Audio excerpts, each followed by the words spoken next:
This is Captain Davo's True Tales, completely factual maritime adventures. Episode 1, The Lazarus Island Incident.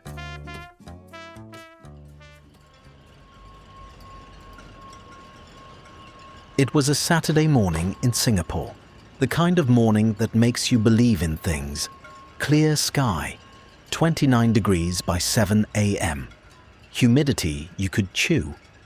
The sort of morning where a reasonable man might say to himself, "Today, nothing will go wrong." Captain Davo is not a reasonable man, but he is an optimistic one.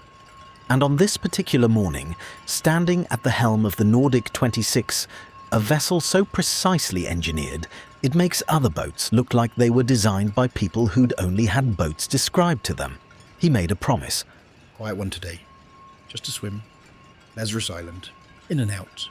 No dramas. His first mate, Finnigan, a young North American whose grasp of the English language had been entirely shaped by 18 months living with a Maori family in Rotorua after a failed attempt to become a professional surfer in Raglan. He arrived in New Zealand speaking only Spanish and rudimentary Canadian French. He left speaking fluent English with an accent so deeply Maori that actual Maori people found it confusing. He called everyone bro but pronounced it brew. He ended every sentence with but it came out as I. He once introduced himself to a harbour master in Langkawi as Finnigan, East Coast Brew, Aotearoa, and the harbour master stamped his passport as New Zealander without question. His relationship with shoes could best be described as ideologically opposed, a position he credited to his time in the community, where he was told that the earth doesn't wear shoes, so why should you, cuz? He had not worn footwear since 2021 and considered this a spiritual commitment rather than a hygiene issue. He was standing on the bow, barefoot, as was his permanent condition, tying off a fender line. Davo, every time you say quiet one, I end up in a police report or a hospital. Sometimes both. Once in Fiji, it was both on the same form. That was a misunderstanding. A misunderstanding? And they dropped the charges. They dropped the charges because you gave them the boat. Different boat. And it was a gift. Culturally appropriate. You gave away a 40-foot catamaran as a cultural gift. It was Fiji, Finnigan. Things worked differently there. Besides, the keel was cracked. They were getting a project, not a present. Their guest for the day arrived at precisely this moment. She was known only as the Lady in Red, a name given not by her because she had never offered her real one, but by Finnigan, who had attempted to learn it on 4 separate occasions and received 4 separate deflections so elegant they felt like compliments. I asked her name once and she said later. That was 6 months ago. At this point, I think later might actually be her name. She was wearing a red dress that had no business being on a boat, gold earrings, sunglasses that cost more than Finnigan's monthly rent. She carried herself with the energy of a woman who had never once in her life been early to anything and considered punctuality a character flaw in others. Where are we going? Lazarus Island. Quiet swim. Nothing complicated. Good. I don't like complicated. Then you've boarded the wrong boat. They departed the Republic of Singapore Yacht Club at 8 a.m. precisely. Captain Davo ran the Noordic south through the strait at a conservative 20 knots, weaving between the container ships and tankers that populate Singapore's waterways like slow-moving steel mountains. Finnigan sat on the bow rail, feet dangling over the water, barefoot, obviously, watching the southern islands appear on the horizon. The morning was, by every measurable standard, perfect. Davo, it's 8:31. It's a Saturday, Finnigan. New Zealand, we call this Tuesday. That doesn't make it better. It doesn't need to be better. It needs to be cold. And it is. They arrived at Lazarus Island at 8:45. The water was the colour of a swimming pool that had been designed by someone who thought swimming pools weren't trying hard enough. Crystal clear, turquoise, stupid beautiful. The beach was empty, white sand, palm trees, not a human being in any direction. The only sound was the water lapping at the hull and a single bird doing whatever birds do when nobody's watching. This is it. This is actually paradise. Nothing can ruin this. He should not have said that. The sea has ears, and the sea is a bastard. At 9:15, the first vessel appeared around the eastern headland of Lazarus Island. It was a 30-foot center console named, and I want you to appreciate this, Island Time. Island Time is the name a man gives a boat when he has confused a lack of urgency with a personality trait. It is a name that says, I will be late to your wedding, and I will not apologize. Aboard Island Time were 12 men. 12 sunburned, shirtless men. A stag party. The groom was wearing an inflatable crown and a pair of shorts that could only be described as aspirational. They were 4 beers deep, and it was not yet 9 a.m., which meant they were either Australian, British, or had simply given up on the concept of pacing.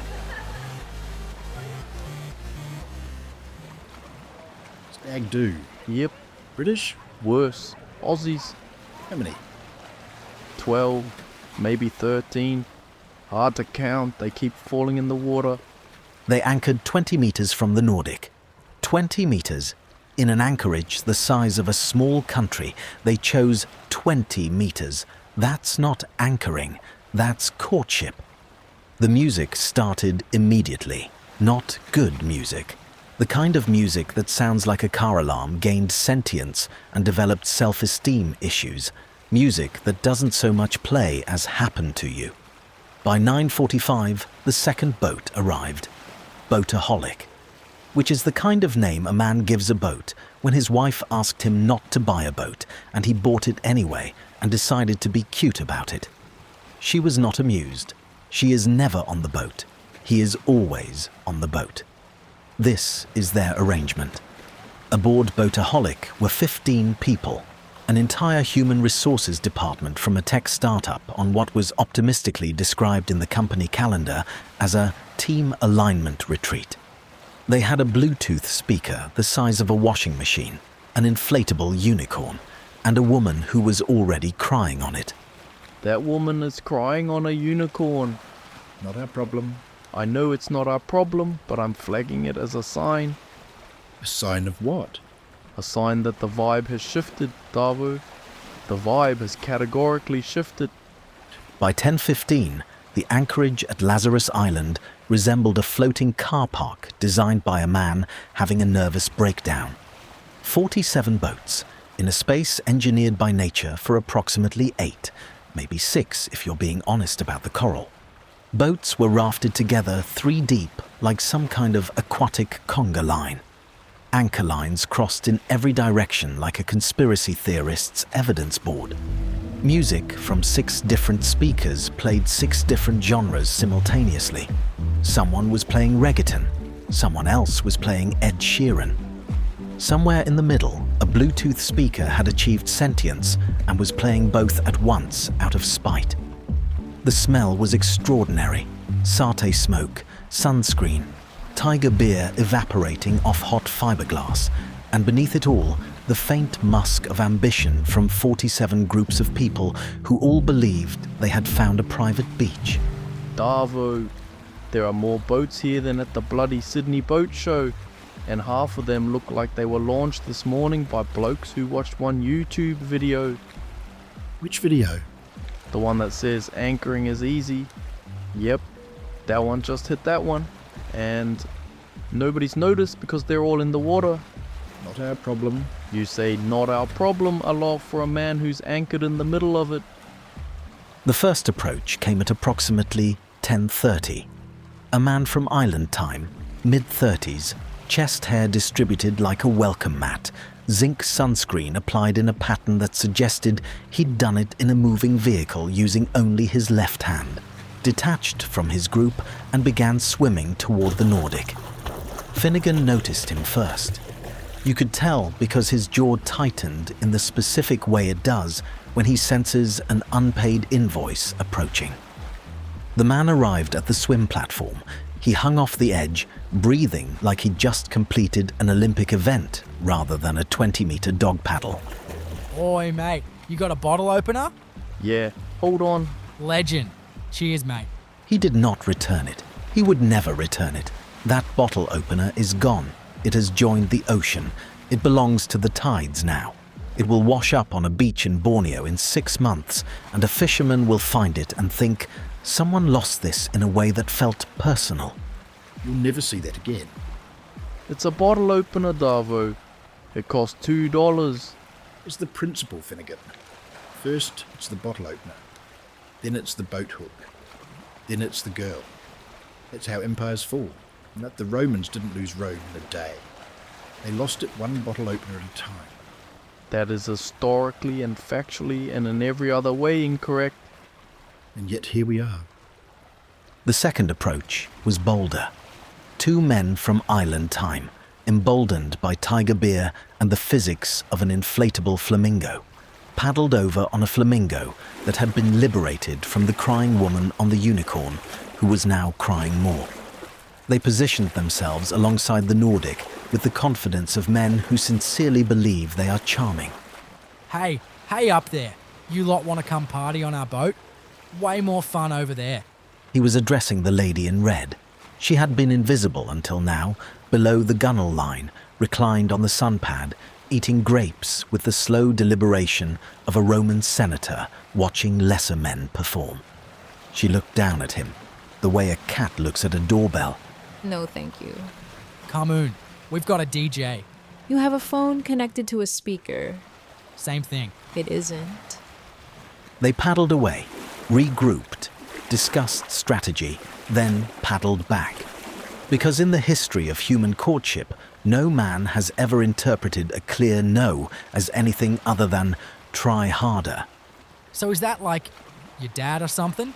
He was pointing at Captain Davo. This was, as Finnigan would later describe it, a critical error in threat assessment. The temperature on the Noordic dropped 3 degrees. Davo's eye twitched, a single microscopic twitch of the left eyelid, imperceptible to the untrained observer. But Finnigan saw it, and Finnigan recognized it immediately as the New Zealand equivalent of a thermonuclear launch sequence. Lads, I'm gonna give you some advice and it's free, so don't waste it.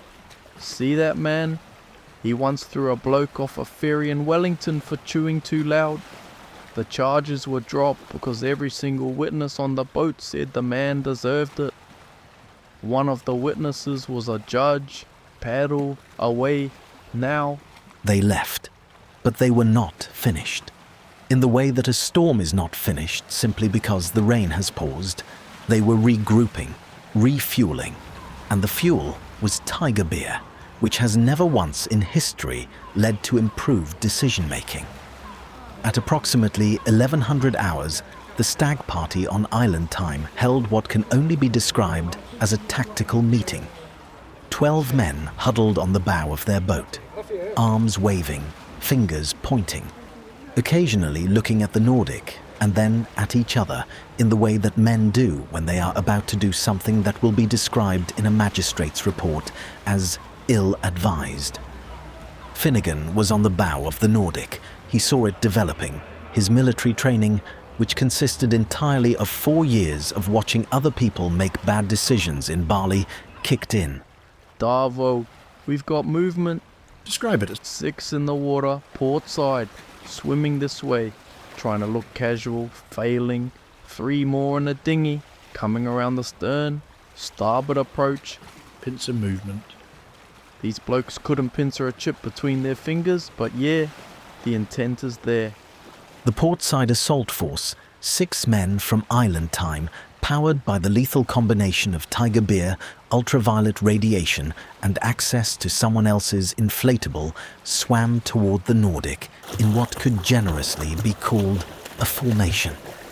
The first man reached the swim platform. Hey, just saying hello, mate. Friendly visit. Sorry bro, private vessel, Come on, man, we're just being friendly. and I'm just being firm. There's a difference. One of them involves a boat hook. Who made you captain, mate? That man, And trust me, you do not want to deal with his HR department. Darvo, I could use some help here. You're doing great, Finnigan. Character building. I don't need character, Darvo. I need a bigger boat hook. Meanwhile, on the starboard side, the flanking dinghy from Boataholic had completed its approach. Aboard were 3 men who had clearly peaked in confidence at a corporate paintball event 6 months ago and had mistaken that experience for military training. Their leader wore salmon-colored shorts. He had a lanyard tan. He had definitely used the word synergy, unironically, in the last 48 hours, possibly in the last 48 minutes. Permission to come aboard? Denied. We just want to network, mate. You want to network? We are on a boat in the ocean. Mate, read the room. The room is water. We're doing a team building exercise and Your team can build somewhere else. This isn't LinkedIn. It's the South China Sea. There's a difference, and the difference has sharks in it. Darvo, I am one man with one stick, and there are 9 of them. 10. You missed 1 behind the outboard. That is not helpful. Information is always helpful, Finnigan. And then, at the exact worst possible moment, in the way that history is shaped not by grand strategy, but by a single person standing up at the wrong time, the lady in red stood up. She had been below the gunwale line for the entire engagement, invisible, eating grapes, reading a magazine, existing in a pocket dimension where none of this was her concern. But she stood up on the sunpad to get a better view. She rose into the collective field of vision like a flare launched over a dark ocean. The sun caught the red dress. Her hair moved in a way that hair does not normally move without a wind machine and a cinematographer. A seagull paused mid-flight. A cloud moved out of the sun's way. Every man in the anchorage turned. Conversations stopped. Beers froze halfway to mouths. A man on a kayak paddled directly into the hull of Boataholic because he forgot how spatial awareness works. The paddleboarder fell off. He had been standing securely for 40 minutes, and now he was in the water because his brain had reallocated all resources from balance to staring. The groom dropped his inflatable crown. The best man dropped his pretense of being a reasonable human being. Oh no. Oh yes, Darvo, she just went visible. I can see that. Every single bloke in this anchorage is now looking at this boat. Correct. We're going to need a bigger boat hook. We're going to need a bigger ocean. The stag party escalated immediately. The best man, a human being whose entire personality appeared to be concentrated in his chest, surged forward through the water with the determination of a man who believes that confidence is a substitute for invitation. He reached the Noordic's gunwale. He reached up. He grabbed the lady in red by the wrist, and he said the following words, which would later be described in a Singapore police force incident report as inadvisable. come on, darling. The party's on our boat. She looked at his hand on her wrist, then at his face, then at his hand again. The way a surgeon looks at a scan they don't like. Remove your hand. Or I will remove your hand. These are the only 2 options. Oh, come on. Don't be like that. He laughed. He should not have laughed. What happened next has been described differently by every witness present, and there were, by conservative estimate, 300 witnesses. The versions do not agree. They agree on only one thing. It was over very quickly. Captain Darvo, who had not moved from the helm for the preceding 45 minutes, who had watched the approach, the escalation, the flanking maneuver, the bottle opener, the flamingo, the salmon shorts, and the boarding with the detached interest of a wildlife documentary narrator, stood up. He did not rush. He did not raise his voice. He placed his beer, carefully, respectfully, in the cup holder.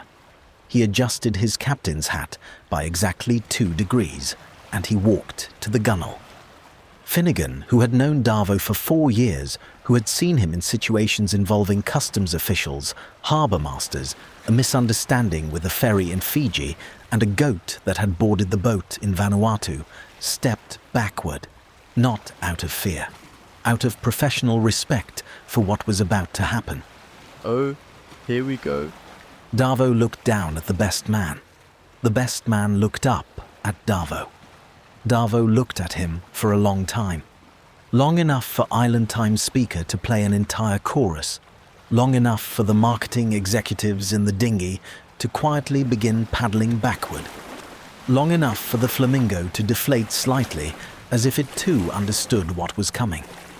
And then Captain Davo spoke, not loudly. In fact, barely above the sound of the water. In the low, flat, calm Kiwi monotone that every New Zealander recognizes as the voice that comes right before something very decisive happens. What he said depends on who you ask. The stag party, in their TikTok video posted that evening, claim he threatened them with physical and maritime violence, a phrase that none of them could later define. Finnigan, when asked, said it was a polite cultural exchange. Very New Zealand, very measured. I didn't hear the specific words because I was respecting his privacy. The lady in red said she didn't hear anything because the wind changed. The marketing executives in the dinghy, now 30 meters away and paddling with purpose, claimed they were too far away to hear the specific words, but that one of them, the man in salmon shorts, said he felt it in his skeleton. Captain Davo himself, when asked about it later over a beer at Kusu Island, said only, I made a suggestion. He took it. Good lad. whatever the 7 words were, the hand released. The best man sank back into the water like a man who had just remembered gravity. The stag party reversed like a school of fish that has just collectively noticed a shark. The flanking dinghy from Boataholic executed a full tactical retreat. The man in salmon shorts dropped his oar. Somewhere, mercifully, the Ed Sheeran stopped playing, which improved everyone's day. A silence fell across the anchorage. 47 boats, 300 people, 4 seconds of absolute quiet, the longest 4 seconds in Lazarus Island's history. Then someone's speaker resumed Despacito, and the moment was over. Finnigan, anchor. Yep. Finnigan pulled the anchor. Davo started the engine. The Noordic reversed out, turned, and headed out of the anchorage at precisely 5 knots. No wake zone, because Captain Davo does not break maritime regulations, even while leaving a situation that would require maritime regulations to be completely rewritten. Finnigan stood at the stern, arms crossed, barefoot, sunglasses on, watching the anchorage recede behind them like a man watching a country he would not return to. The stag party watched from island time, silent. The marketing executives watched from their dinghy, which had drifted sideways because they had stopped paddling. The man on the kayak, who was still in the water after his collision, watched from below the waterline like a documentary cameraman. Nobody waved. Where to? Lunch. Kusu. Kusu. Captain Davo pushed the throttle forward. The Noordic 26 carved a clean white wake across the Singapore Strait. The skyline of the city rose ahead of them. Glass, steel, order. Everything Lazarus Island had not been. Nobody spoke. Nobody needed to. 3 beers, Finnigan. 1 for the trauma, 1 for the recovery, and 1 because that bottle opener cost me $2 and I'll never see it again. Fair. They ate lunch at Kusu Island. It was empty, the water was clean, the sky was clear. Captain Davo opened another beer. Finnigan sat on the swim platform with his feet in the water, barefoot, always barefoot, and stared at the horizon. The lady in red sat on the sun pad, crossed her legs, and said absolutely nothing. which was, as always, exactly the right amount. Nobody discussed what happened. Nobody needed to. The stag party posted the entire incident on TikTok that evening. It received 340,000 views in 48 hours. The comment section was evenly divided between people calling Captain Davo a certified legend and people asking who the lady in red was. Several men claimed to be the best man in the video. All of them denied the wrist grabbing. All of them were clearly visible doing it. A Reddit thread titled, "Does anyone know what boat that was at Lazarus?" received 200 comments. Nobody identified the Noordic 26 by name, which suited everyone just fine. The bottle opener was never returned. Finnigan bought a new one on Monday. He attached it to the boat with a chain rated to 500 kilograms. Davo looked at the chain. That'll hold. Against what? Boat thieves? Against hope, Finnigan. Against hope. Captain Davo's True Tales will return. Next episode, The Batum Bandits. Finnigan, we've got company. Define company. The kind with machetes. Outstanding. Captain Davo's True Tales. Completely factual maritime adventures, printed somewhere near the equator.